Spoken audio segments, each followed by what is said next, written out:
מתעוררים על החיים. אדרי, מה קורה? וואי וואי וואי, הכל אש, איזה פרק מרגש. מי היה מאמין? פרק מספר 10, אני מתרגש ממש, אבל ממש ממש ממש. באמת, אם אני לוקחת אותך כמה חודשים אחורה לקיץ, זוכרת לפני הטיסה שלי לתאילנד, זה מתקשר תכף לפרק אחד, אבל כאילו הלמה שלנו היה ברור, מפגש חד פעמי מנצח, שידענו שהולכים, יוצאים לדרך, תכלס לא מאמינה שעשינו את מה שעשינו, שהקמנו כאילו פאקינג אולפן במשרד, לפעמים גם בחוסר אמצעים ועם המון תושייה, מגלים עולמות חדשים, והכנו פרק חגיגי, פרק מסכם, לגמרי. של כל בעצם 9 פרקים עד כה, שגם אמרנו, אתה אמרת לי, שאנחנו פשוט באים באותנטיות כל שבוע, מביאים את הפרק שאנחנו רואים לנכון, שזה בעצם כאילו יסכם לנו עד פרק 10 את 10 מסרים, דברים הכי חזקים שיש לנו, שם התשתית להכל בעצם בחיים, אז החלטנו לעשות על זה פרק של ממש, הוא נותן את כל הפאנצ'ים, נראה לי ואני מקווה שמכל הפאנצ'ים האלה אנשים יגללו אחורה, וישמעו קצת עומק מכל דבר כזה, כדי באמת לשנות, להתעורר על החיים שלהם. אז קודם כל, אם זה הפרק הראשון שאתם שומעים שלנו, אז אנחנו בפרק הזה גם נספר מה כל פרק שעלה, על מה הוא עסק, איזה דברים לקחנו, איזה סיפורים נתנו של עצמנו, ואני רוצה דווקא להתחיל, לפני שאנחנו מסכמים ומספרים, וכמובן שזה פרק 10, ואנחנו הולכים לדבר על עוד הרבה נושאים, כן? אנחנו לא מסכמים פה שום דבר. אנחנו רק מתחילים. אני רוצה להתחיל במשפט תודה. לחן באר. חן באר הוא חבר ילדות שלי, והוא גם מי שעורך לנו את הפרקים, וגם הסאונד שאתם שומעים בכל תחילת פרק, זה סאונד מקורי שלו. חן הוא תותח שמנגן בפסטיבלים בכל העולם, יש לו מוזיקה מטורפת, ייחודית שלו. חן באר בשרטו. הוא גם איש נשמה, בוא, אני מכירה אותו אולי חצי שנה, ואתה רואה את זה, תמיד אני מסתחבקת עם אנשים, אבל זה כמו אח לכל דבר בעניין, כאילו יש פשוט חיבור לבן אדם, וגם מה שיפה לראות, אני לוקחת, כאילו, לתת לכם טיפ מזה, שלא כל דבר חייב להיות עם אינטרס, אתה פוגש אנשים בחיים, כאילו, אנשים נוטים לך כן, וזורמים איתך על דברים שאתה, לא יודעת, אני לא ציפיתי שהוא ככה יזרום איתנו, וכל הלוז שלו מטורף, עסוק, אנחנו פונים אליו כל שבוע בערך, בוא תערוך לנו, בוא תעשה לנו ככה, נותן לנו טיפים לקראת ההקלטות, כאילו, שותף לכל דבר ועניין, והוא פשוט נכנס לזה, הוא שם בשבילנו. באהבת חינם, כאילו בלי לחשוב מה האינטרס שלו, מה יצא לו מזה, איזה תהילה, לאן זה ייקח אותו, אז חן אתה אלוף. רק זה השראה מבחינתי, בשבילי גם. כן, חן אתה אלוף. ואנחנו ממש מודים לך ושמחים שזכינו, שאתה תלווה אותנו בתהליך ההרפתקאי, איך אומרים? ההרפתקאי הזה. ההרפתקתי הזה. וואי, שאמא שלי לא תשמע אותי, יאללה איסטר. חברים יקרים, פרק מספר 1, כשהלמה שלך או שלך ברור, איך כבר קורה מעצמו, איזה פרק מעניין ובמיוחד מרגש, כי בפרק הזה אנחנו סיפרנו איך בעצם 2 נפשות שמגיעות כל אחת מקצה אחר, עם לוז מפה ועד סוף העולם, נפגשות בחנלה, למי שלא הבין, אז אני מדבר עליי ועל אדרי כמובן, וכל אחד מספר את הסיפור חיים שלו, ואנחנו יודעים שהפגישה הזו תעשה, הפגישה הזאת תהיה התחלה של הרבה תהליכים שאנחנו נעשה ביחד, והנה אנחנו פה, פרק מספר 10 לפודקאסט שלנו, בכמה חודשים. ממש, וכאילו היה לי ברור באותו מפגש, אני ממליץ לכל מי שפה איתנו כמובן לשמוע את הפרק, כן? איך ידענו שזה הולך לקרות, שאנחנו נשב פה ונקליט ונעביר מסרים, ואין לנו שוב, בסוף גם גילינו שאנחנו משפחה, ממש משפחה ברמת הדם, קשר דם, שזה משפחה. הזוי, כן? אנשים לא יכולים להבין את זה. נכון. וכאילו ממש נכנסנו לסיפור, נתנו לכם להרגיש איך שני אנשים out of nowhere, מולידים משהו מדהים שממלא, והמטרה שלו כמובן, אנחנו ידענו שכל אחד מאיתנו בשל לעשות הצעד הבא, ומבחינתנו הצעד הבא זה לתת... זה יתבהר גם רק אז. אני רוצה להגיד כי לי זה משהו ממש עוצמתי שקרה, אנחנו ממעגלים שונים,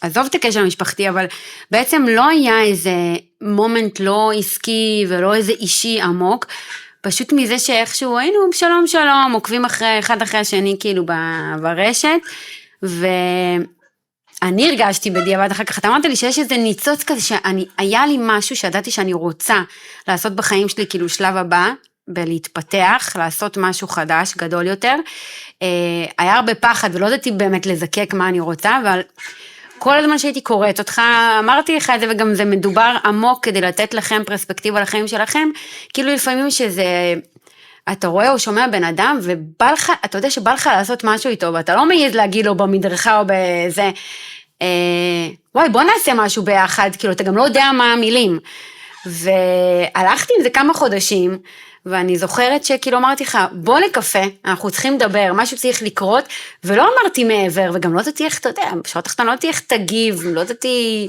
יש הרבה אנשים שלובשים הרבה שכבות בזהות שלהם, והאגו שלהם מנהל אותם, אז גם לא יכלתי לצפות כאילו מאיזה מקום תבוא אליי, אבל שמתי את זה, זה היה מפחיד, ושמתי את זה בקטע הכי אותנטי, בגובה העיניים, ואז כשהתחלת לשאול אותי שאלות שסיפרנו כזה אחד על השני, ועל הדרך שלנו האישית והמקצועית, אז אני אומרת, כי זה הנושא שאני רוצה שתחזרו לשמוע, של הלמה, משני קצוות שונים היה לנו, בתוך כל העומס של החיים שלנו, מין למה משותף גדול מאיתנו מאוד ברור, זה לא ישר התנקז לפודקאסט, כן אמרתי לך שאחד החלומות שלי שאני רוצה לעשות פודקאסט, וגם לא ישר אמרתי לך, אז אתה רוצה לעשות איתי, זה כאילו פתאום הרגשתי, אני פשוט רוצה שתחוו את הרגשות האלה בחיבור עצמי ובאינטואיציה, הרגשתי שאתה הבן אדם, שלפעמים אני יודעת מה אני רוצה להגיד, אני יודעת איך הפודקאסט שלי, ועובדה שסחבתי את זה שנה ולא עשיתי את זה, פתאום הרגשתי שאתה הישות שאני צריכה לעשות איתה את זה, כי אתה נותן לי אתה משלים אותי, אתה נותן לי את הביטחון, הרבה דברים דומים וגם שונים, וזה הרגיש לי כאילו הכי בטוח, גם אני לא יודעת איך, ואז, אפרופו, כשהלמה ברור איך כבר קורה מעצמו, אני אשר רצתי רגע, מה זאת אומרת, איך מקליטים, איך עושים, איזה אולפן, מה עריכה, מה פה, צריך לעשות תוכנית לכל הדבר הזה, אמרת לי, יאללה, בואי נתחיל ולהיפגש, ותראי איך זה קרה, ככה גם עולם הסטארט-אפים עובד היום, כאילו יוצאים לשוק עם האב טיפוס, לא יוצאים ממוצר מוגמר, ותוך כדי תנועה כאילו מעדכנים את הדברים, אז חיברנו שם את כל הקטע של לצאת מאזור הנוחות לתוך הלמה הזה, כי בסוף שנינו יצאנו מאזור הנוחות באיזשהו מקום, דיברתי על זה שהמקום הבטוח ביותר עבור ספינה הוא הנמל בה היא הוגנת, אבל לא בשביל זה היא נוצרה, ועוד מלא דברים שאנחנו ממש ממליצים לכם להאזין, אבל תזכרו בסוף, וזה אחד המסר הכי משמעותי של הפרק הזה, שיהיה לכם למה, והלמה לא חייב להיות אותו מקום שאתם נמצאים בו בנקודת זמן שבו אתם שומעים כרגע את הפודקאסט, אלא למה יכול להיות גם משמעות של החיים שלכם, שזה ממשיך אותנו לפרק 2, אבל הלמה הוא צריך להיות הרבה יותר גדול, ואם הוא לא עולה לכם אינטואיטיבית, תשקיעו בזה מחשבה, תשאלו את השאלה, תרדו, תזקקו את זה, עד שיהיה לכם למה מספיק חזק, שיעיר אתכם כל בוקר עם אטרף בעיניים. למה אתם עושים את מה שאתם עושים? נכון, להגשמה עצמית. ואז אנחנו מגיעים לפרק מספר 2, העבר בראש שלנו והעתיד בידיים שלנו. איך המחשבות על העבר והעתיד יכולות להפוך להיות היום יום שלנו, ואנחנו לא שמים לב שאנחנו מפספסים את החיים. כי אנחנו לא חיים את עכשיו, את ההווה. אנחנו חיים, כאילו העבר מנהל לנו את ההווה ואת העתיד, באופן לא מודע, קודם כל את המחשבות המודעות והלא מודעות שלנו, ומהמחשבות זה הרגשות שלנו והתובנות שלנו, והדרכי פעולה שלנו, ובפרק הזה אנחנו נותנים לא מעט דוגמאות אישיות, בוא נגיד כואבות, אבל שאני חושבת שכל אחד מאיתנו בעשור האחרון או ב5 שנים האחרונות, הבנו בדיעבד הרבה דברים, ומהמקום הזה דיברנו את פרק 2, שמין עשינו cut, לא מחקנו את העבר שלנו, אבל לא נתנו לו להכתיב את ההווה ואת העתיד שלנו. נכון.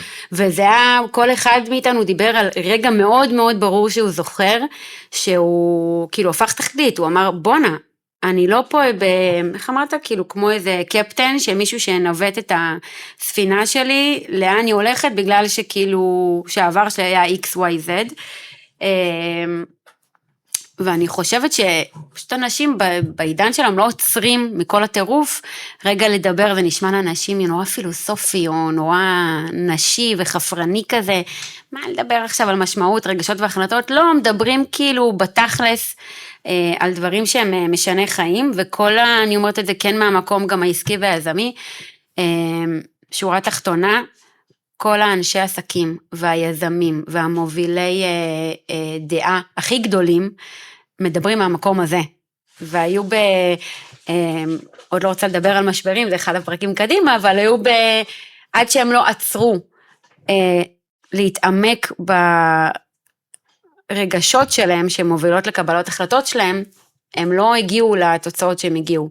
נכון, אז אני מחבר את זה גם לסיפור שלי עם אילון, שהייתי באיזו מסיבת סיום שלו, וכאילו נמצא במקום מאוד עמוס בחיים, אם זה בנייה של בית ועבודה, ומיליון סיבות למה המוח שלי כמו טוקי מנגן לי טק טק טק טק טק טק ולא מפסיק, ואני לא מצליח, ואני בעצם בסוף אני כן מצליח, אבל אני בשלב הראשון לא מצליח להיות נוכח, ואני מצליח להתעלות, אני שם לב שבראש שלי מתנגנים עכשיו הרבה שאלות שאין להן תשובות, או שיותר נכון רוצות תשובות, ואני צריך לזהות שכרגע אני באירוע שאני יכול לקבל ממנו חוויה רגשית נעימה, ואני מצליח להתעלות, ואני כאילו, וזה מחדד לי את ההבנה הזו של להיות נוכח ברגע, דורש תשומת לב ואימון עצמי, כי זה לא מספיק לפעמים להיות מודע שיש לי הרבה מחשבות בראש, אלא איך אני מתעלה עליהם,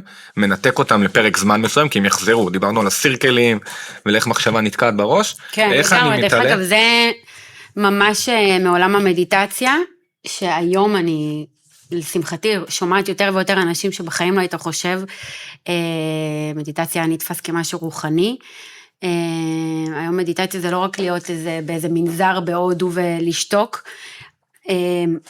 אני הכרתי את זה ב-2018 לדעתי, ואמרתי, אני הבן אדם שלא יודע לשבת ולשתוק לשנייה, מה הקשר ביני למדיטציה, וואו, זה המרווח נשימה הזה, זה כאילו תמיד רצות מחשבות, אבל זה לנסות ולהתאמן ב5 דקות, יש גם המון מדיטציות קצרות, מוקלטות עם הנחיה, שיש ברקע, אני לא יודעת אם אנשים יודעים את זה, כאילו, אף פעם אני ואתה לא דיברנו, כאילו מלא תדרים גם, שהם כאילו בעצם מחוותים למוח שלנו, שהם על תדרים מרגיעים, שהם מכנסים אותך לאירוע עצמו של שנייה להתרכז בנשימות, ממש עם הנחיה של לצפות במחשבות. בדיוק, זה מין ציפה כזאת, אני משתדלת לעשות את זה כל בוקר, 10 דקות, באמצע היום, הלוואי והיה לי זמן לשנץ, אבל אין לי, אז אני פה בספה שאתה אוהב, אני פשוט הופכת את הכרית, ו5 עד 10 דקות, שמה משהו, אפילו לא משנה מה, זה פשוט שווה לאיזה, אני אומרת לך, 45 דקות של שינה, אתה מתעורר מזה, מאתחל את עצמך, זה הברייקים שאנשים לא עושים, ואני חושבת שהאופן היחידי במרוץ של היום לעשות את זה, זה כן להתמסר לדבר הזה שנקרא מדיטציות. לא צריך 30 דקות, לא צריך ללכת לאיזה ויפאסנה, להתחיל בקטן, בצעדים קטנים, של בכלל לשים בספוטיפיי, מדיטציות, להתנסות בדבר הזה, בלי ההתנסות הזאת, בחיים לא הייתי מבינה מה זה הברייק הזה של לצפות במחשבות, אני תמיד תופסת את זה כמו עננים, כאילו מאמנים אותך ככה, שכמו שהענן כאילו בא וחולף, אז ככה זה המחשבות, אבל זה לנקות את הראש, וזה עושה פלאים למוח שלנו, ולתחושות שלנו, ולביצועים, כי זה מה שמקשר אותי כל הזמן למה שאמרת, שכאילו אתה יושב ברגע מסוים, והמוח שלך רץ על 200, בכלל דברים אחרים, אתה פשוט לא באותו מומנט, לא עם הילד שלך, לא, אנחנו תמיד באותו רגע חושבים כבר על הדבר הבא. נכון. והמדיטציות מאפשרות שנייה להגיד, בוא'נה, אני מצליח להיות נוכחת פה ועכשיו, רק בהקלטה הזאת שאני כאילו מסתכלת. ועכשיו טוב. ועכשיו טוב. עכשיו טוב. מה שיהיה אחר כך, תתמודד אחר כך. נכון. מה שהיה לפני זה, מת. אני מחבר את זה גם לדוגמה בפרק על הנסיעה, על הנהיגה בעצם ברכב, שאני אומר, תסתכלו על המראה האחורית. מה התפקיד שלה? אז כולנו יודעים שהתפקיד של המראה האחורית זה לתת לנו אינדיקציה על מה שקורה מאחורה. אבל המראה האחורית לא נועדה שנסתכל רק עליה, כי אם אתם תנהגו ותסתכלו רק על המראה האחורית, כנראה שאתם תעשו תאונה, בדיוק כמו בחיים. מותר להביט על העבר, אסור לשקוע בו, וצריך להבין שהגבול הוא מאוד דק, אם אנחנו מסתכלים, מביטים או שוקעים. אז תמיד להביט, להציץ, להסתכל, להמשיך הלאה. אנחנו רוצים להסתכל קדימה, כן, עיקר הפוקוס הוא קדימה. אבל לחיות את הכאן ועכשיו. פרק מספר 3, מציאות של רגשות. וואו, יש לי צמרמורות איך שאני מספר בכלל על פרק. נכון. איזה כיף. מכאב לצמיחה.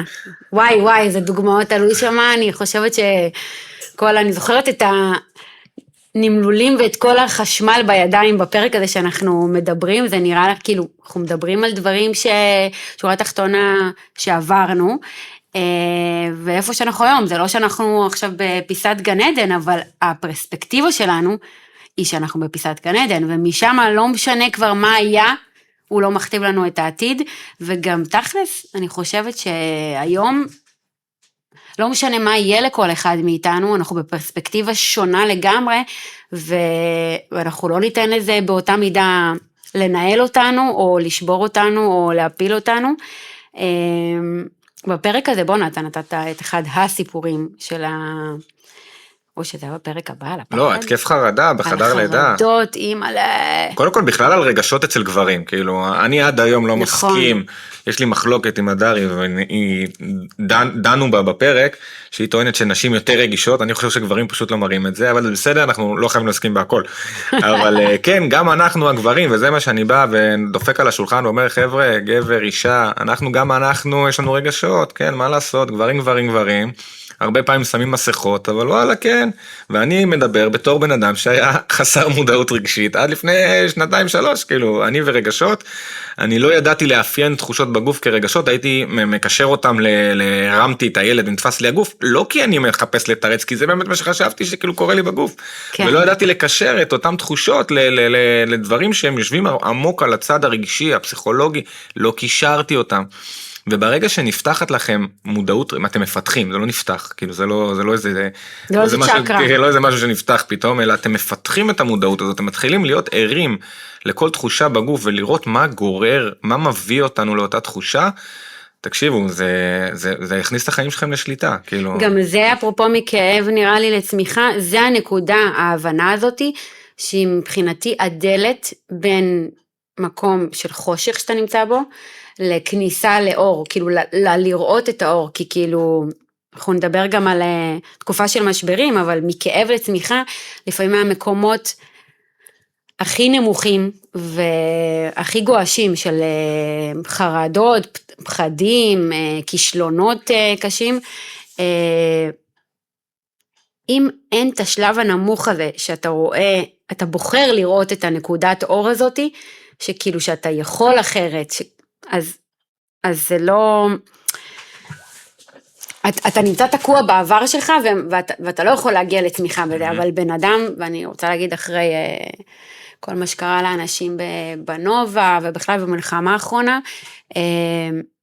זה הסיפורים שכאילו הכי שואבים אותי, לצערי יש גם סיפורים קשים, אבל כאילו שחור, ובן אדם שבוחר לראות את הקצה של אור, ולצמוח מתוך הכאב הזה למשהו, וכאילו, איזה דברים מטורפים, איך כל האנשים שיצאו מזוועות, איזה עוצמות יש בהם ואיפה הם היום, אני זוכרת שגם בהקלטה של הפרק דיברנו על עצמנו, וכל הזמן זה היה לי בראש, כאילו שזה פשוט, בן אדם לא מאמין על עצמו לאן הוא יכול להגיע, מהמקום כל כך נמוך וכואב. עמוק. כן. עמוק, אני אקרא לזה עמוק. אני מדבר שם על כל יום הוא ניצחון, בעצם כשנמצאים בתקופה של חרדות, אז צריך למצוא את האור הזה, בדיוק שאת מדברת עליו, כדי להתמודד עם כל יום, ולהבין שאנחנו שזה יעבור, זאת אומרת, התחושות האלו, הם לא יישארו לנצח, הם לא יעברו לגמרי, זאת אומרת, לומדים לחיות איתם, אבל הם לא יהיו החיים. וזה גם לתת מקום, כי זה מה שאתה מספר בפרק גם על מה שאתה עברת בתקופה ההיא, ואני חושבת שבכל טיפול רגשי, לכל מי שעובר, זה לפגוש את הרגשות. נכון. בלי, יש את הסיפור, לא משנה אם טראומה, לא, יש את המקרה, אבל אם אתה לא מפרק את זה ופוגש את הרגשות, אתה לא יכול לצאת מזה לצמיחה. כאילו זה לא לדבר רק במובן נכון. החומרי של החיים, צריך, ובגלל זה אמרתי יותר נשים, אבל צריך לפגוש את האמת בפנים, ועל מה זה יושב, אותו מקרה יכול לקרות לי ולך, וזה יפגוש אצל כל אחד מאיתנו רגשות שונים לגמרי, כי אנחנו, כאילו, כל אחד עם האופי שלו, והמטען הגנטי שלו, ומתוך המקום הזה, לצמוח למשהו חדש.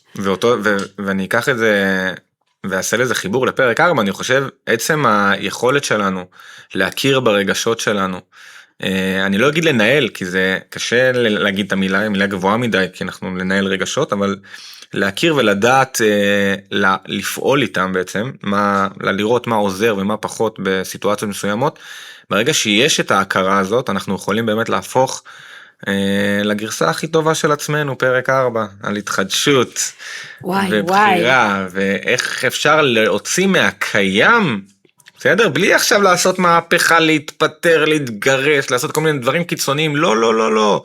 אפשר להתחדש מהקיים, למצוא בקיים רוח של התחדשות, בסוף איזשהו משהו שאנחנו מביאים לתוך, בלי זעזוע, למשהו קיים, ולייצר ממנו בסוף תחושות טובות של רעננות, של לקום בבוקר עם פשן, עם רצון לעשות את היום הספציפי הזה טוב יותר. ואנחנו מדברים שם הרבה על המושג הזה של התחדשות, ומנסים לפרק אותו לפעולות יומיומיות, איך אנחנו מייצרים תחושות של התחדשות. אני מספר שם על הבית כנסת, בעצם אני מגדיר שם, אומר את עצמי, נותן לעצמי הגדרה שאני לא מגדיר את עצמי אדם דתי, כמו שמציירים אדם דתי, ובכל זאת אני בוחר בימי שישי, להעביר פרשת השבוע, בקיבוץ, וללמוד, לקחת על עצמי בעצם למידה מהתורה, מהתנ"ך, של סיפורים של 3,000 שנים של ניסיון, ומשם אני צולל לתוך איזשהו טפיל בבטן, איך אני, כאילו, מכל האירוע, איך אני לוקח את המקרה. לא, אבל זה קשור לסימנים כבר כן, שמשהו בי רוצה לפרוץ, משהו חדש. משהו חדש רוצה לפרוץ. אני זוכרת שבפרק הזה, כן, אתה דיברת לגמרי על הדברים, כאילו שמהקיים אפשר להתחדש, ועל דברים של ביומיום, ואני זוכרת זה גם, זה נגיד 7 שנים האחרונות, שהתחלתי לפגוש שוב ושוב את המושג הזה, להפוך לגרסה הכי טובה של עצמך, לא רק בפודקאסטים, כאילו הייתי באיזה משהו של קורס יזמות של נדל"ן בינלאומי, שזה 90% מיינדסט ותודעה, 10% אני אומרת זה כבר איך לעשות את הדברים, נכנסתי שם לקהילה שזה החברים הכי טובים שלי היום, זה לא היה רק בפעולות הקטנות, קודם כל פעם ראשונה התיישבתי ואנחנו מדברים על זה בפרק, ועל סשן כתיבה, ישבתי וסיכמתי את השנה החולפת, אני זוכרת את השנה הראשונה, שזו פעם ראשונה שסיכמתי במודעות, מה עשיתי השנה, איפה הייתי, מה אני רוצה לשפר, אבל בכל הרבדים בחיים שלי, אני מול עצמי ובזוגיות שלי, ועם הילדים שלי, במקום עבודה שלי, ועם החברים שלי, ובכלל הכל, ואז הסתכלתי בכתיבה שהיא כן עם חופשית ועם רגשות על השנה קדימה, מה הבחירות שלי לשנה קדימה, אני לא יודעת כמה מבין מי ששומע אותנו היה פעם, אפרופו, זה לא צריך להיות בריטריט, בסשן כתיבה אישית, או שאפילו מישהו ינחה אותו, בהדרכת אונליין כזאת, זה חוויה מטורפת, אפרופו גברים ונשים, לגברים הרבה יותר, לגברים שלא יודעים לבטא את עצמם כמוך, וזה הרבה יותר קשה, כי כאילו, מה אפשר לכתוב עכשיו כאילו ב3-4 שעות, מי קושי יכול לכתוב 5 שורות, אבל זה נקרא כתיבה אינטואיטיבית, ומהכתיבה הזאת, בסופו של דבר אתה מסתכל על כל כמו פאנצ'ים שאנחנו עושים פה, מה הטופ מטרות, יעדים, חלומות, רצונות קטנים אפילו, דברים, ניואנסים קטנים בזוגיות, בבית, באיך שחיים שלי נראים, בבחירות, כן לעשות ספורט, לא לעשות ספורט, מה הדבר החדש בעבודה שלי, כל הדברים האלה גרמו לי מזה שהתכווננתי לשבת מול עצמי ולהסתכל כאילו לעצמי בעיניים ועל החיים שלי באמת, גרמו לי להפוך לגרסה הכי טובה של עצמי, נכון לאותו נקודת זמן, ואז אתה פוגש את עצמך אחרי שנה, עכשיו תשמעו, אני אומרת, אנשים צריכים לעשות את זה גם ברמה יומית 5 דקות, וגם ברמה חודשית לשבת שעה עם עצמם, אבל זה להתחיל ממשהו גדול כזה, גם אתם כותבים דף A4-1, שאתם מסתכלים על החיים אחורה, ועל החיים קדימה, רק בהתבוננות כזאתי, בן אדם יכול להפוך לגרסה הכי טובה של עצמו, וככה זה קורה משנה לשנה, זה לא היום אני אהפוך את החלום הכי גדול שלי להתממש בעוד שנה, זה לא עובד ככה. ואז ככה פתאום הגענו לפרק 5, בום, זעזוע. למה זעזוע אתם שואלים? כי לפרק הזה הגענו שבוע אחרי היום הולדת, אני יכול להגיד כמה? כן, אני רציתי לקרוא לזה משבר גיל 40, אתה לא רצית לשבור את המשבר. אני לא הסכמתי לקרוא לזה משבר גיל 40, כי אמרתי, אני לא רוצה לפנות, אני לא רוצה שמישהו ישמע, אני לא רוצה לקטלג את הפרקים שלנו לגילאים מסוימים, כי אני חושב שאת הפרקים שלנו יכולים לשמוע מכל הגילאים, אוקיי? כל הגילאים, אנחנו מדברים לכולם, אין פה איזושהי שפה שהיא מגיל מסוים או עד גיל מסוים, ואני תמיד אומר שאני יכול ללמוד מהבן אדם הכי צעיר שיושב לי בכיתה, אבל כן. הפרק הזה גם מדבר לאנשים בני 22 ו-26, וגם לאנשים בני 68, כאילו. נכון, וגם חבר'ה בגיל העשרה, כאילו אני חושב שאנחנו נתנו לזה, כאילו, נתנו את הבמה לא לגיל, כמו לתהליך הפנימי שקורה בעקבות אותו סיכום ביניים שבן אדם מנהל על עצמו, וחיברנו על זה קצת על דניאל כהנמן ועל המחקר שלו, שמסתכל אחורה, של איך אנחנו תופסים את עצמנו, שזה אחד המרכיבים המשמעותיים ביותר, שהחיים שלנו נקרא להם יהיו חיים מאושרים. וואי, אני עכשיו קולטת כמה כל פרק קשור לשני, כי אתה מדבר איתי על פרק 5, ואני ישר נזכרת בפרק 9, כי זה הכל קשור לזהות שלנו, תכף נגיע לזה. כן, זה שאני רציתי שלשבור את המשבר ידבר על משבר גיל 40, כי גם כל כך הרבה אנשים סביב הגיל הזה, אני ליוויתי כאילו ביזמות עסקית, עוד לפני שהייתי בת 40, וזה המון, דיברנו על זה גם בפרק 9, על המון גם סטיגמות, תבניות כאילו של כמו תקופות בחיים, וזה מתכנס לי כאילו, תכלס, בייחוד בישראל, יש לנו על כל עשור איזה קטלוג מסוים, מה אתה עושה, מה אתה צריך להספיק, כן, מה נקודת ציון, מה יהיה השלב ההתפתחותי שלך, למרות שבדור של היום הם שוברים את מה שהיה בדור שלנו, וזה מדהים כי הם מספיקים בגיל 20 עד 30 את מה שאנחנו מספיקים בערך עד גיל 40, זאת אומרת לדעתי משבר גיל 40 החדש יקרה בדור הצעיר בגיל 30, הם פתאום יחשבו, ומה שאני רוצה להגיד על הפרק הזה, אני חודש כבר לפני אמרתי לך, נחשון, אני חייבת לעשות על זה פרק, אני אוכל לדבר על זה שעתיים, אני חושבת שאני רוצה לקלוע לכל החתך גיל הזה לפני ואחרי גיל 40, אתה תרצה לדבר על הכל, אבל היה לי שם איזה תובנה שמנהלת את החיים שלנו, אנחנו לא מודעים, אנחנו בעצם כאילו הרבה פעמים מצפים לחוות משבר, כי יש איזו סטיגמה מסוימת על גיל מסוים, על מה אנחנו מצפים מעצמנו להשיג או להגשים עד גיל מסוים, אנחנו משווים את עצמנו, ואני אומרת, בונה, א', אני לא בשום משבר, ב', כאילו, באמת, זה הצד השני של מה שדיברנו עליו, ואני אשמח שאנשים יעמיקו בזה, נקטע לי חוט המחשבה. אז אני אמשיך. אני מספר. לא, אני רוצה להגיד, רגע. זו האותנטיות שאנחנו מדברים עליה, חבר'ה, אתם חייבים להבין. אנחנו באים, מדברים קצת לפני, ונותנים לכם את הלב. זה מה שיפה. זה מה שיפה, נכון. יש כאלה שחושבים שאנחנו יושבים איזה דף ומקריאים איזה... לא, אני נזכרתי, רציתי להגיד. הכי גלוי אני אגיד, כשנפגשתי איתך, וזה היה באמת לקראת, איזה חצי שנה לפני גיל 40, משהו בנו, באישיות שלנו, משתנה גם אם שום דבר לא משתנה בחיים שלנו, אנחנו משתנים משנה לשנה, ובטח מכל 5 שנים, ובטח לקראת עשור, ומה שהיה לי טוב לפני כמה שנים, והייתי בטוחה שזהו, זה כאילו הקמתי את העסק של חיי, ואני אהפוך את זה לאימפריה, וטטטטטטם. אוקיי, אז הגעתי להצלחה, הגעתי לסיפוק, יש אנשים שיגידו, כאילו, מה את רוצה, מה לא טוב לך בחיים, אבל משהו במשאלת לב שלנו, הנשמה שלנו משתנה ברצונות שלה, ומי שלא ער לזה, אז החיים יביאו את זה לפתח דלתו, משהו יתחיל להתחרבש, אם אתם לא ערים למה הרצונות שלכם באמת, והיום זה לא כמו עידן שלו, ההורים שלנו היו כאילו, מה שהם למדו, מה שהתמקצעו, זה עד הפנסיה ועד כאילו, ועד עולם, ואצלנו זה משתנה בערך כל אולי עשור, ועכשיו אני לפחות מתחילה להרגיש על עצמי, וזה מה שדיברתי עליו בסוף הפרק, שכאילו תהיו קשובים, אתם מרגישים שאתם במין, גם אם טוב לכם, אתם במיצוי מסוים, זה אומר שהנשמה שלכם רוצה משהו גדול יותר, אתם פשוט בקטע שאנחנו מפחד, דוחקים את זה הצידה. וזה אפרופו היה לכל דבר, מישהו בן 22 שיוצא לחיים אמיתיים, הוא יש לי מצב שיש לו ידיעה פנימית, חזקה מאוד מה הוא רואה נכון, גם לך זה הגיע בגיל צעיר, והרבה צעירים הולכים ולומדים את מה שההורים שלהם רוצים שהם ילמדו, סבבה, אז תלמדו את זה, תלכו לחיים האלה, מתישהו, אז בגיל 32 זה יכה בכם בדלת באופן כזה ואחר, ותגידו, אני זוכר את הרגע הזה שכבר אז ידעתי אחרת. פשוט תהיו בהקשבה פנימית. לגמרי,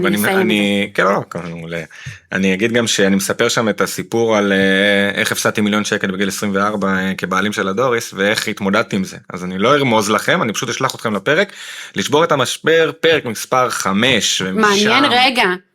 מעניין אם שמה אני מדבר על $1,000,000, אני מדברת על קצת יותר, גם על כן, זה כתוב פה, חוץ מהעיבוד שליטה, דיברנו על זה, גם על משבר של כסף, נגיד 1.5 2 שלא אני הפסדתי, אבל משבר כלכלי במשפחה, שהשפיע עלייך בצורה ישירה. שהוא משפיע עליי בצורה ישירה, וזה היה בדיוק בשנים שנכנסתי להיות אימא, וזה בובום בחיים, ואיך מזה אתה נהיה שואל, אריה, לחיים חדשים. פרק מספר 5, לשבור את המשבר, מומלץ בחום. וואו. אבל אין כמו פרק 6, פרק אהוב עליי. לאהוב את עצמנו, אותנו, שזה הבסיס להכל. ואחד הדברים שהיה חשוב לי מאוד להעביר בפרק הזה, זה ההבדל בין אהבה עצמית לשחצנות, כי הרבה פעמים מבלבלים, וזה טעות לחשוב ככה. אני גם עובר שם דרך איך אני רואה את העין הרע בתור טורקי, כמשהו שיש בו צד חיובי, ואיך הדרי נותנת לי קונטרה ומאמרת לי למה זה דבר שלילי, ושנינו צודקים, אין מישהו שצודק יותר, תלוי מאיפה אנחנו בוחרים להסתכל על זה, אבל בכללי, במהות, אהבה עצמית כמנגנון שהוא סופר קריטי, הוא סופר חשוב להתפתחות שלנו, כי בסוף, אם דיברנו על לשבור את המשבר, אז כדי לצאת ממשברים צריך לפגוש את עצמנו ולאהוב את עצמנו קודם כל. ולאהוב את עצמנו, ואני מספר שם על איך אני מוצא את עצמי בגיל 35 מתנדנד על הנדה, ומרגיש הכי ילד בעולם, ושמח מכל רגע, למרות שמישהו אחר יסתכל עליי ברחוב ויגיד, בונה, מה הוא ילד קטן, למה הוא מתנדנד על הנדה? אני חושבת שזו דוגמה קטנה אבל גדולה, כי אנחנו בעצם בפרק הזה מדברים, זה כשאנחנו מתכנסים פנימה לעצמנו, נקוד שליטה פנימי, אז פחות, אנחנו לא מונעים ופחות אכפת לנו ממה אחרים חושבים עלינו. אנחנו חיים בעידן שהיום אנחנו כל הזמן מה חושבים עלינו, איך יראו אותנו, איך יתפסו אותנו, ואז זה משפיע על איך אנחנו תופסים את עצמנו ועל הרגשות שלנו, וזה נורא לדעתי.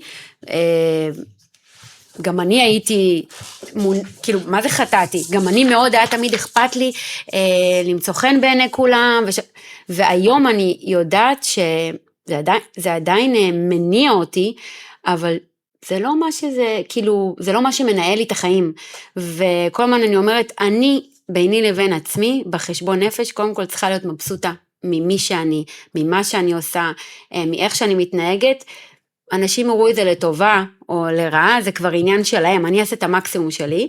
עכשיו, בפרק הזה, למה אני כל כך אוהבת אותו ואומרת שדעתי, הוא המניע לכל מה שאנחנו נדבר, ושמישהו אי פעם מדבר על אושר מהו, והתפתחות אישית, וסיפוק והגשמה מהחיים. כי נראה לי ש80% מהאוכלוסייה, לא רק בארץ, בכלל בעולם, גדלנו עם כל מיני אמונות, תובנות, מחשבות, שלאהוב את עצמנו זה לא טוב, שזה מתקשר לשחצנות, שאפילו לא ביטחון עצמי, זה משהו שהוא לא בסדר, ומכל מה שאני ואתה חווינו עד היום, 5 שנים האחרונות, אנחנו בעצם יודעים להבין שהכל מתחיל באהבה שלנו, ואפילו לדעתי, כל אחד מאיתנו עשה תיקון לאיך שאנחנו תופסים את עצמנו מהילדות, זאת אומרת, אנחנו משליכים את איך שתפסנו את עצמנו, זה קשור גם לאמונות מגבילות, אבל אנחנו היום תופסים את הזהות של עצמנו, מכל העבר שלנו, מה שגרם לנו לאהוב את עצמנו, זה מתקשר לערך עצמי ולביטחון, וזה משליך בכלל על ההתנהלות שלנו ועל הביצועים שלנו היום בחיים הבוגרים שלנו.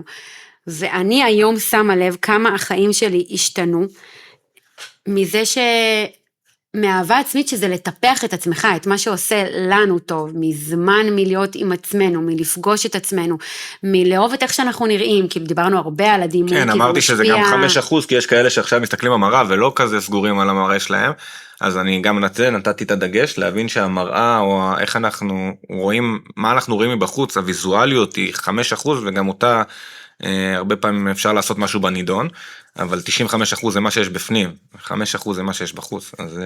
וגם נתנו את הדוגמה שם על הכוס יין, על הכוס המלאה, שתמיד חייבת להיות מלאה עד הסוף, ולהישפך ממנה, כי רק כשאתם מלאים בתוך עצמכם, אתם יכולים לתת החוצה. דבר אחרון שנתנו שם, שזה לכיוון ההפוך גם, שככל שאתה גם בנתינה החוצה, זה מטעין אותנו, זה גלגל כזה שהוא מפרה את עצמו כאילו דו-כיווני, וזה המנוע לזוגיות טובה, לאנרגיה בבית טובה, לאנרגיה בכלל בכל מקום שאתם נמצאים. אני שמה לב שכאילו כשאני באנרגיה ירודה, שזה קשור לאהבה עצמית, שמים כאלה ושמים כאלה, אז כל האנרגיה מסביב היא מושפעת מזה, כאילו גם מה שאתם מקבלים בחזרה, באנרגיה, בפידבקים, בהכל. קיצר, לכו אחורה. אז לאהוב את עצמכם, אפשר לאהוב את עצמכם ולהישאר צנועים, וזה פאנץ' מאוד חשוב בתוך כל התהליך הזה, אבל לזכור שגם כשאנחנו עושים ככה, נכנסים פנימה ושואלים את השאלות, אז יהיה שם, אנחנו נגלה שם הרבה פחדים. וזה מוביל אותי לפרק 7, כי בפרק 7 אנחנו מחפשים להתחבר לפחד, ולא להירתע ממנו. כי הפחד הוא שליח, אבל הרבה פעמים יכול להוות אויב, שימנע מאיתנו לעשות, ימנע מאיתנו לצמוח, ימנע מאיתנו לגדול. אני מחבר שם סיפור אישי על פחד, רגע לפני שאני מקבל, רגע לפני התקף חרדה, ואני אמור לעלות להופיע, להרצות בסיפור אישי שלי מול 400 חיילים, ומה אני עושה כדי לצלוח אותו, כי בסוף אני אגלה לכם אתן לכם, אזרוק לכם משהו, בסוף אני מקיים את ההופעה, את ההרצאה, ואני מגיע לשם לרגע מאוד מכונן בחיים, אני לא אמשיך מכאן, נשלח אתכם לפרק 7 להתחבר אל הפחד, אבל הפחד, אפשר לדבר עליו ימים ושעות. אני חושבת שזה לא היה עיקר הפרק, אבל היה שם כל מיני פאנצ'ים ודוגמאות אישיות של שנינו. אני מזכירה, אנחנו מכירים רק חצי שנה, אבל כל כך הרבה דברים מעולמות שונים, אנחנו נושקים לחוויות זהות שעברנו, היה שם גם עניינים שקשורים לחרדות ופחד מכסף, שזה כאילו מניע אותנו, דיברנו גם על מה זה כסף, ועל זה שורה תחתונה שאם אתה בהישרדות כלכלית, או בחובות, או במשהו כזה, איך אתה, זה לא חרדה מדומה, אבל זה לא באמת יגרום לזה אם תמות או תחיה מחר בבוקר, אז אתה צריך לדעת איך לחיות לצד זה. אני פשוט זוכרת שאחרי שהעלינו את הפרק הזה, כמה אמרו לי, בבקשה שתעשו כאילו פרק ספציפי, שמדבר על כאילו פחד וחרדות שקשורות כאילו לכסף, לא רק בעסקים, בכלל להתנהלות של כסף, כי זה פשוט משפיע על כל דבר בחיים, אין מה לעשות, כמה שאנחנו מדברים פה, על עולם של תודעה והתפתחות, אי אפשר, כאילו אנחנו לא רק ברוח. נכון, חומר הוא חשוב. החיים הם שילוב מאוזן בין חומר לרוח, בלי כסף אנחנו לא יכולים להתפתח, אבל כסף זה אנרגיה, לא בקטע פלצני וזה, אין מה לעשות, כאילו, זה פשוט זה, והרבה אנשים חיים שלמים, מפחדים שיש להם, הם בכלל לא קשורים להתפתחות של החיים הבוגרים שלהם, ממה שהם הגיעו מהבית, שכסף זה דבר מפחיד, שהם לא יכולים לנהל כסף, שכמו שהזכרת, אתה יותר רציונלי, שכסף, הם היו גרועים במתמטיקה, אז הם לא יכולים להתקרב בכלל לכסף, הם לא רוצים גם להבין איך מתנהל החשבון בנק שלהם, והם מונחים בסיסיים, בטח לא להיות עצמאיים, ושמה נגיעות, אולי עוד גם נעשה פרק על זה, כי אני חושבת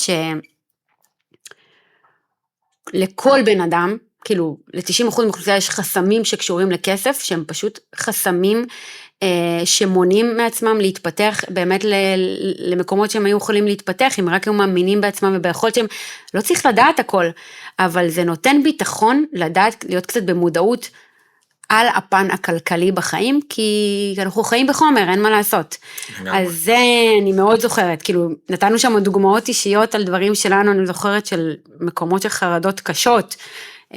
סיפורי תביעה, יש שם דברים, בוא נגיד ירדנו לאירועים שיצרו לנו, שנצרבו לנו בזיכרון, והם בעצם... כאילו לא היינו כאן היום ולא היינו מי שאנחנו היום. נשתלו בתת מודע ויצרו לנו כל מיני דברים במהלך החיים שלא ידענו להצביע ישירות, לשלוף אותם מהתת מודע, אלא הרבה פעמים התת מודע אמרנו, נתנו אנלוגיה שהוא סוג של קוקפיט שאין לו עיניים ומה שאנחנו מספרים לו זה מה שהוא יודע, ואותם חוויות טראומטיות או שהן מלוות בתחושות של פחד, בעצם יצרו שרשרת של סיפורים, שברגע שהחלטנו לשאול ולהיכנס פנימה, בעצם עלינו על מה היה המקור שלהם,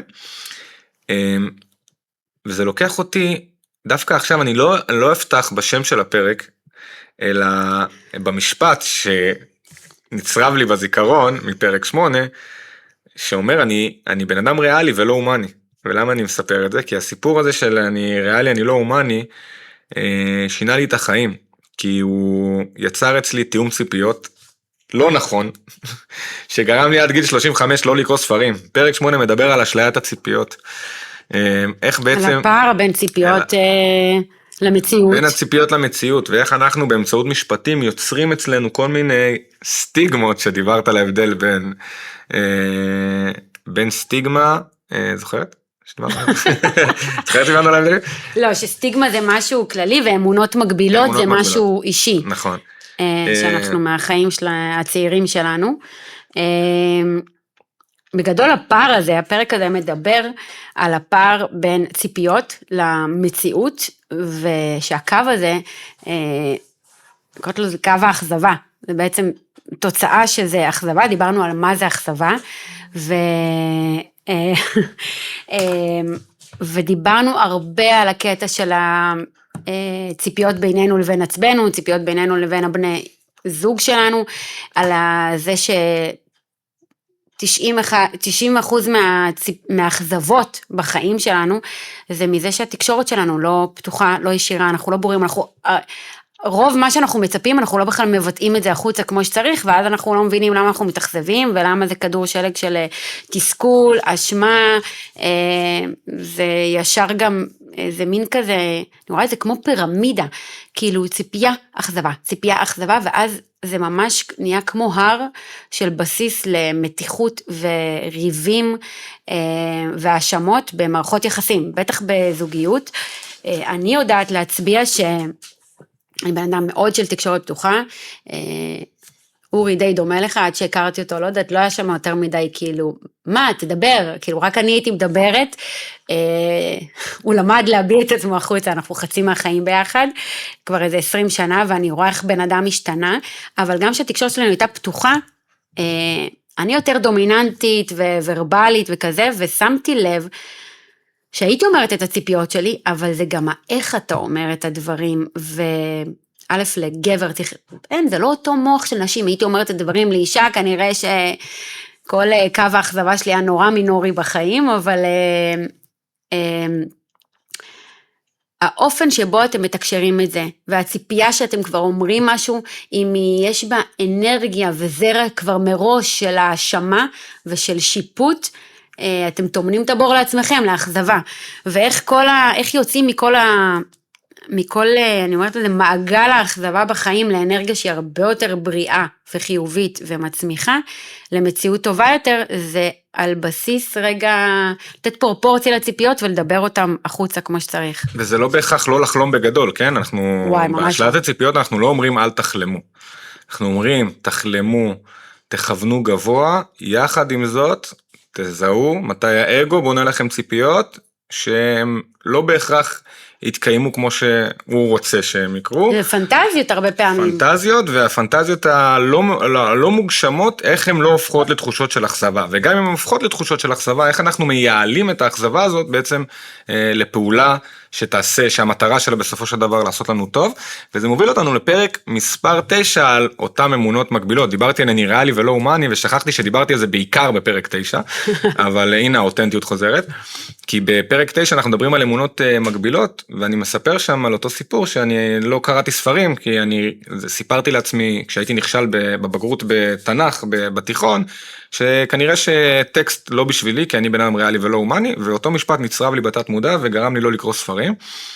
ואז בעצם שסיפרתי לכם בפרק שאני, אחד בפרקים אחורה של הבית כנסת, להפוך לגרסה הכי טובה של עצמך, איך כאילו התחלתי להעביר פרשת השבוע, ובעצם שאני צריך להעביר פרשת השבוע ולהעביר את המסקנות שלהם, אני חייב לקרוא, ואמרתי שאני לא טוב, כי אני לא מגדיר את עצמי כבן אדם הומני, ופתאום ראיתי שאני יכול לקרוא ספרים נהדר, ופתאום הכל נפתח לי, ויש שם סיפור סופר מעניין ברמה האישית שלי, בבית ירח, שאני מעביר את זה לתלמידים בסדנה של יזמות, ובסוף הפרק קורה משהו מטורף, עם מסר מדהים, אז אני לא אספר מהו, אני אשלח אתכם לשם. אני רוצה, זה פתאום נתן לי, וואי, טיפ חשוב שאני לא יודעת אם אמרתי אותו, הוא מתקשר, הוא רלוונטי לכל הפרקים שלנו, גם לפחד, גם לאמונות מקבילות, גם להפוך לגרסה הכי טובה של עצמך, יש לכם חלום, רצון, משהו, ואתם רוצים כאילו לפרוץ, אפרופו זה, אני חושבת שהיה לך, תמצאו את הקרקע הבטוחה לעשות את הצעד החדש, כי הרי מה שבעצם חוסם ומונע מאיתנו לעשות איזה צעד חדש שאנחנו רוצים, או שאנחנו אמונות מגבילות, או שאתה אומר, אני לא כזה ואני כזה, ואתה אומר, וואי, אני אנסה משהו, אוקיי? אז כי אנחנו צריכים להתחיל בקטן, למצוא את המקום שאנחנו מרגישים בו הכי בטוחים, וכאילו מקסימום ניכשל, הרי כשאתה מקום קרקע בטוחה כמו שאתה הולך לעשות הרצאה חדשה, תעשה קודם כל מול משפחה או חברים או משהו כזה, או הופעה, אנשים שהם אומנים, זה לא סתם, אתה צריך קודם כל את הקרקע הבטוחה כדי לעשות את הדריסת רגל הראשונית, ואתה כאילו בבית כנסת, בקיבוץ, כאילו מה יכול לקרות? מי שרוצה שיבוא גם אם זה יהיו 5 אנשים, ופשוט התחלת את זה ולא האמנת למה יהיה התוצאות של זה, ושם נראה לי שנפל לך סימון, כאילו זה בכלל, הבנת איזה מכשול, זה לא היה שום דבר, אני שמתי על עצמי איזה תווית שאני לא כזה, וזה הכתיב לי את כל 20 שנה האחרונות. אז הפרק הזה מדבר מלא על אמונות מקבילות שנוצרות בילדות שלנו, הם גם קשור לבית שממנו באנו, מי הוא אני? כן, הוא עוסק בכלל במי הוא אני, מה זה אמונה מקבילה, יש גם כמובן אמונה חיובית, אבל רוב הדברים שאנחנו מונעים מדפוסים ומאמונות שמגבילות אותנו, שהן די מקטלגות אותנו לשליל, אנחנו את עצמנו, מי הוא אני, את הזהות שלנו, את הערך העצמי שלנו, איך אנחנו תופסים את עצמנו, ואיך זה משפיע לצערי לרעה, שזה חוסם את הפוטנציאל מימוש של עצמנו בחיים הבוגרים שלנו.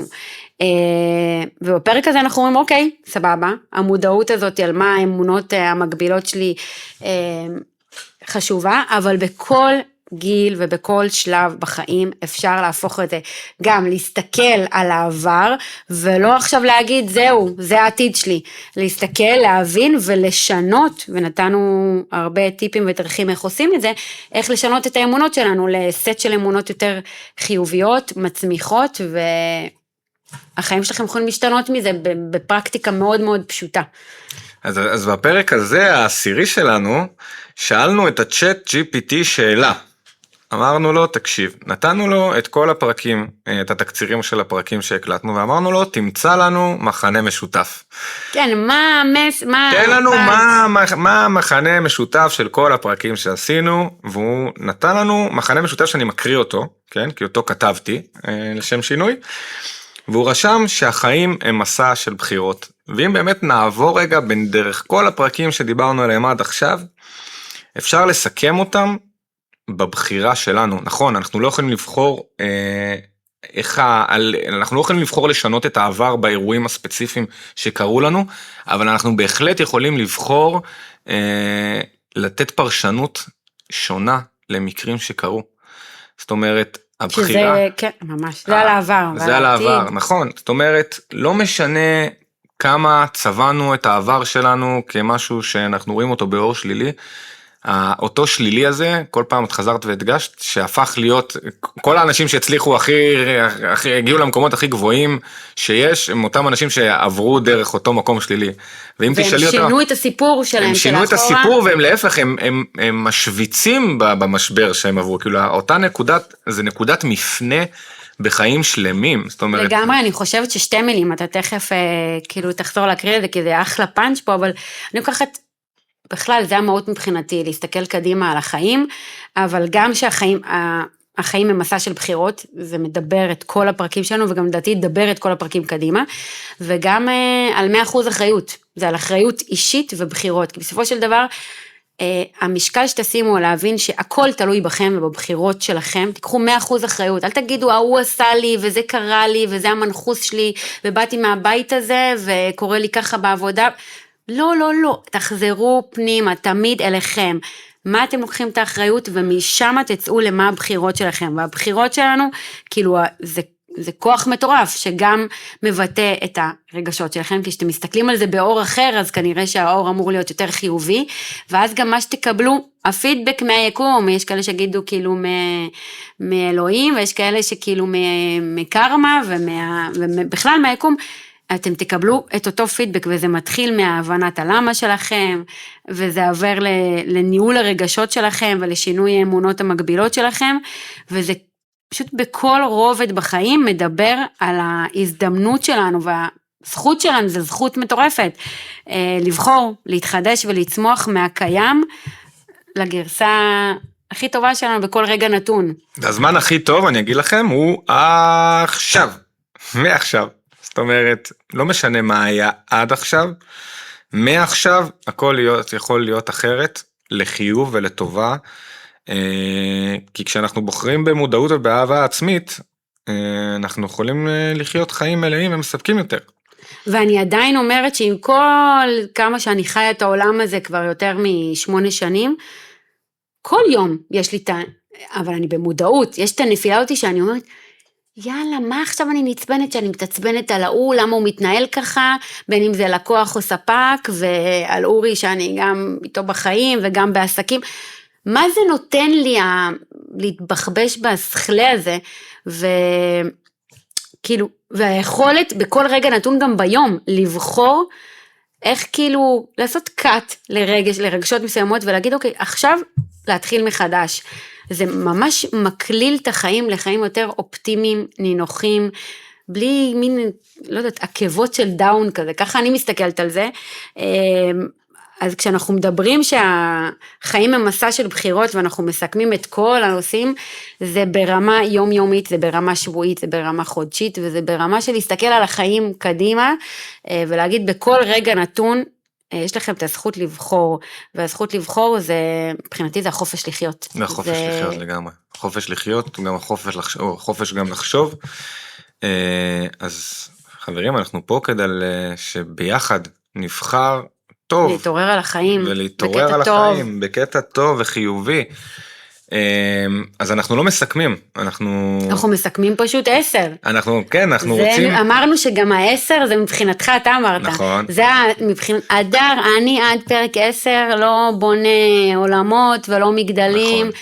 בואי נלך עד לשם, הספתח האמיתי הוא מפרק 11. נכון. אז גם קחו את זה לחיים. אז אנחנו בהתחלה חדשה של פרק 10. גם שנה חדשה. שנה חדשה.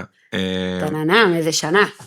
מאחלים לכם להיות במודעות, ואנחנו נתראה בפרק הבא. וואו, איזה מטורף, דרי? ממש. חברים, אוהבים אתכם מאוד, ותודה שאתם מאזינים לנו. תודה, אחלה יקירי. ביי.